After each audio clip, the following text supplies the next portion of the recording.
Hey guys, how's it going? Hope you're doing well. My name is Crown, and today I'm going to read you some very interesting stories that I hope that you're gonna love. And now, without further ado, let's go!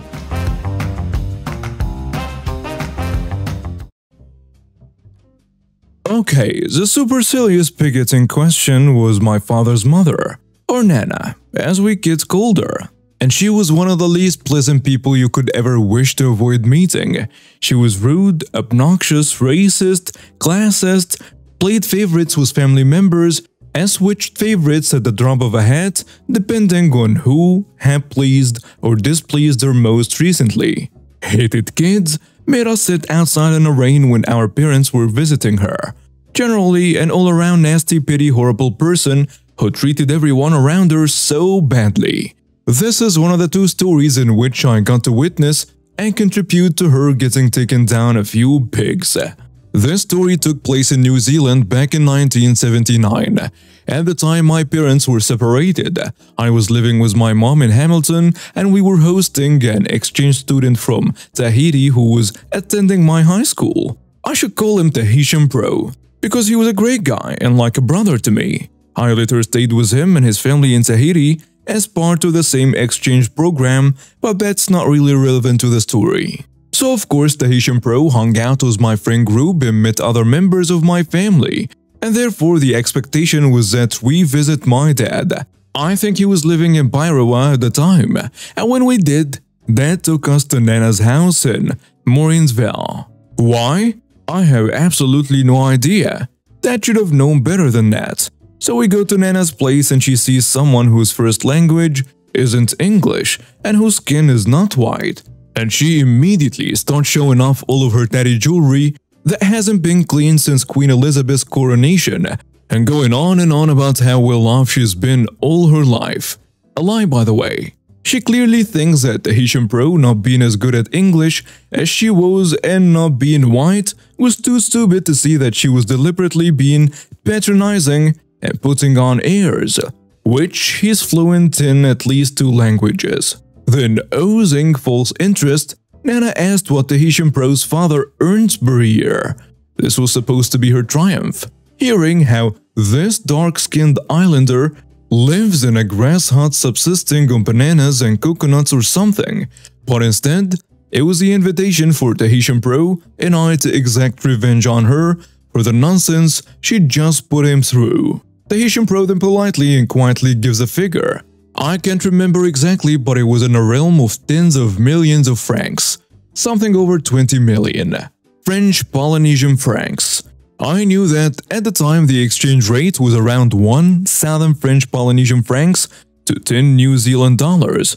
So the figure was merely in the order of hundreds of thousands of New Zealand dollars. Still an insane amount of dollars by 1979 standards. His father did own a large business after all. Nana's look of shock was priceless. She just spent the better part of, well, it felt like a year to me going on about how superior and rich she was, and now she couldn't believe what she was hearing, but it was impossible to not see he was being completely honest. What? She snapped. She looked directly at me.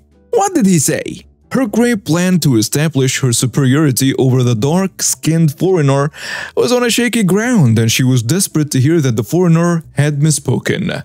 Hiding my great delight at her clear discomfort, I turned to Tahitian Pro. Comeuppance? How much? He had an imploring look on his face that I could read as, please, pretty please, do not convert it. And he really needn't have worried because I had absolutely no intention of doing so. I'd had to put up with this bitter, nasty, bigoted old hag for all of my life. I even had to live with her for a number of months when I was a kid. And I had no intention of letting her get away with trying to belittle Tahitian Pro.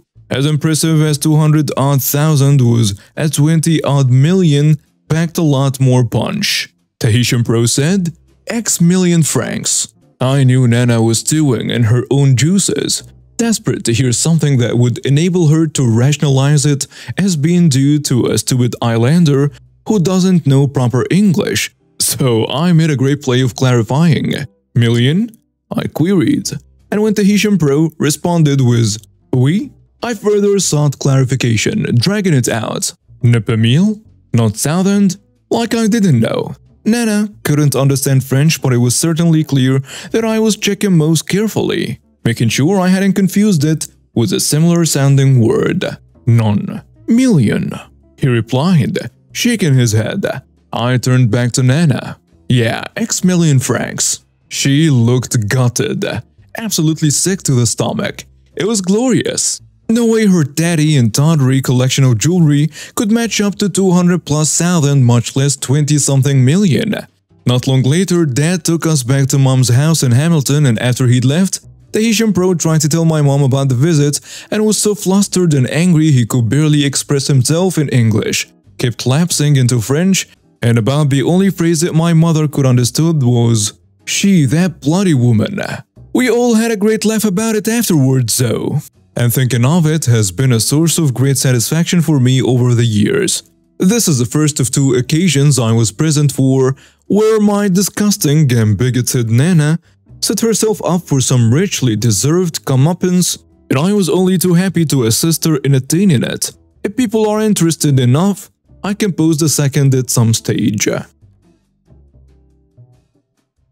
There is something really satisfying when someone who makes life miserable for everyone around them sets up the means of their own downfall and dangles it in front of the very people who would like to get revenge for a lifetime of misery. As with the previous stories, the supercilious bigot in question was my father's mother, whom we, my siblings, cousins, nieces and nephews called Nana. The bane of our existence for years, all our lives up to that point in the case of Dad and us youngsters.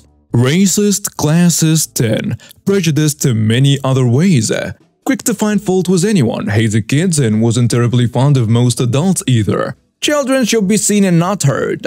And it seems that they shouldn't be seen very much either.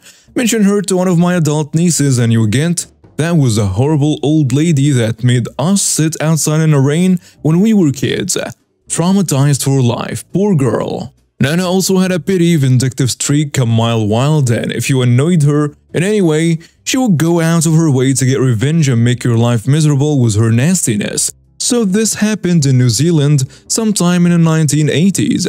I was living at my mother's house in Hamilton. Dad and my younger brother had moved from Bairoa and were living just outside Hamilton, and Nana, who was finding it difficult to look after herself, had left Morrinsville and moved into Dad's house outside Hamilton. Although my parents were separated, there wasn't really any bad blood, so there was this day that Mom and I were over at Dad's place to visit. Nana's current gripe, of course she was always griping about something or someone, usually someone, was my younger brother's friends. You probably know the sort. Long hair, beards, or at least not reliably clean-shaven, most likely tattoos, rough, untidy clothes, propensity to use coarse language, hands frequently grease-stained from working on their cars and bikes, rough at the edges. Just the sort of people that a classist bigot would view unfavorably and judge harshly. In the parlance of the time, hairy as the adjective and the singular noun, hairies as a plural noun. As an aside, the term hairy could be applied to both my younger brother and myself for most of our late teen and adult lives. So Nana was going on and on about younger brother's hairy mates, those bloody hairies, spouting at length how they are no good, uncouth, dirty, smelly, disgusting, useless, lazy, hoodlums, criminals, a whole 9 yards. Oh, just because they looked a bit rough/scruffy. Younger brother couldn't say a thing in his friend's defense and point out how supportive and loyal they were without Nana cutting him off and talking over him.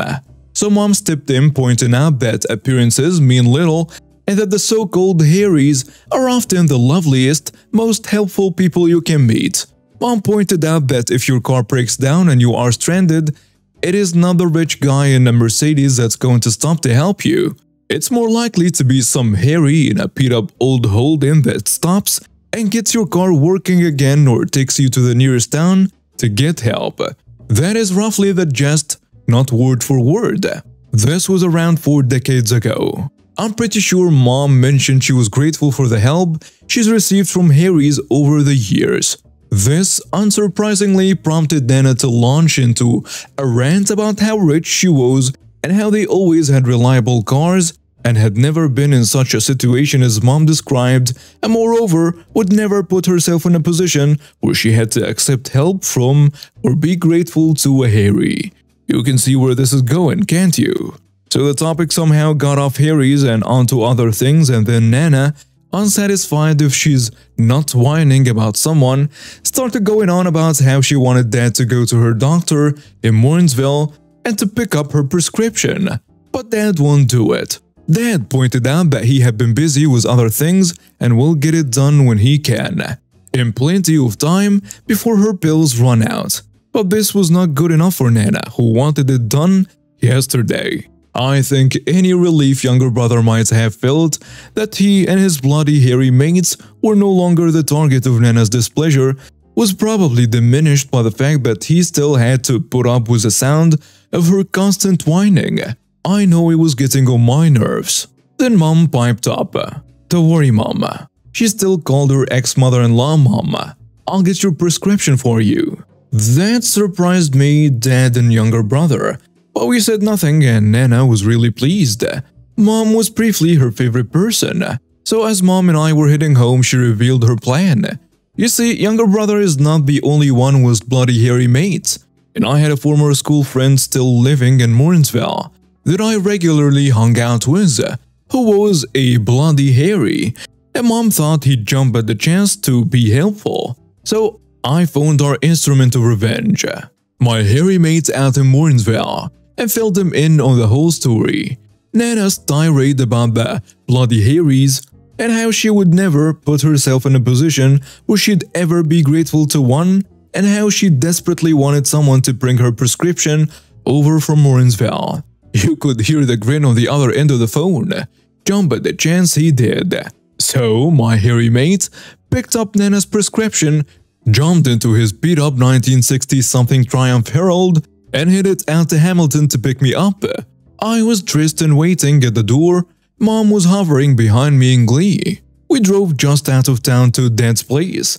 Dad got to the door before we got from the car to the veranda, and he was practically vibrating on the spot with a grin from ear to ear, gleefully telling us to come in. We wandered down the hall to Nana's room, and my hairy mate politely knocked on the door. Yes? I brought your medicine from Morrinsville, Mrs. Nana. Nana sounded delighted, and she invited him in.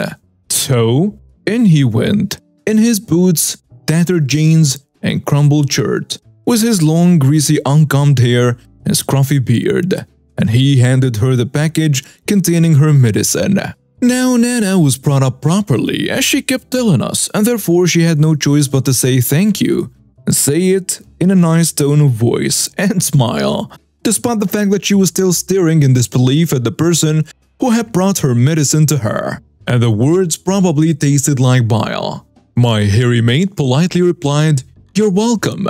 We left all the way back to Mom's place. I reckon that Nana was probably in the bathroom pouring household bleach on her tongue, and seriously considering just ripping it out and being done with it after having to say thank you to a bloody Harry. Still, of all the people who worked to bring this bit of revenge together, I don't think anyone put in quite as much effort as Nana, who spent the better part of an afternoon giving us irrelevant components. Without her tirades against younger brother's bloody hairy mates and Dad's failure to get her medicine, we wouldn't have had the opportunity to exact revenge for some of the stuff she put us through over the years.